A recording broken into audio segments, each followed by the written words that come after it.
রাষ্ট্রীয় প্রয়োজনে সরকার সেনাবাহিনীকে কমিশনার অ্যাবোভ অফিসারদেরকে ম্যাজিস্ট্রিয়াল পাওয়ার দেওয়া হয়েছে ফর 60 ডেজ, 2 মাস। এবং এটা সিআরপিসির আমরা যেটাকে বলি 1898 সালের সিআরপিসির কয়েকটি ধারা আছে রেলিভেন্ট টু দিস, আমরা যেটাকে ম্যাজিস্ট্রিয়াল পাওয়ার। একটা হলো আমরা 12-1 ধারা, আরটা হলো 17, আর এখানে কিছু শিডিউল দেওয়া আছে। সেই শিডিউলের ধারাগুলোর মধ্যে আপনারা দেখবেন যে অপরাধ কী কী। কগনিজেবল অফেন্স, যখন তারা ল অ্যান্ড অর্ডার ডিউটি করে, এই ম্যাজিস্ট্রিয়াল পাওয়ারগুলো পৃথক ম্যাজিস্ট্রেট না দিয়ে তারাও যাতে কাজ করতে পারে, কাজের স্বার্থে জনস্বার্থে সরকার এটি দিয়েছে।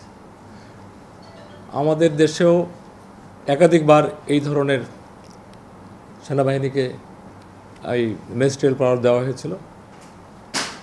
এটা প্রচলিত, এবং রাষ্ট্র যখন মনে করে জনগণের স্বার্থে রাষ্ট্রীয় প্রয়োজনে দরকার, তখন এই ধরনের আদেশ দিতে হয়। এটার প্রসিডিউর আছে, অনেকগুলো হাত হয়ে শেষ পর্যন্ত আদেশটা জারি করতে হয় জনপ্রশাসন মন্ত্রণালয়। It is the procedure of the law of the system of the government, that's it.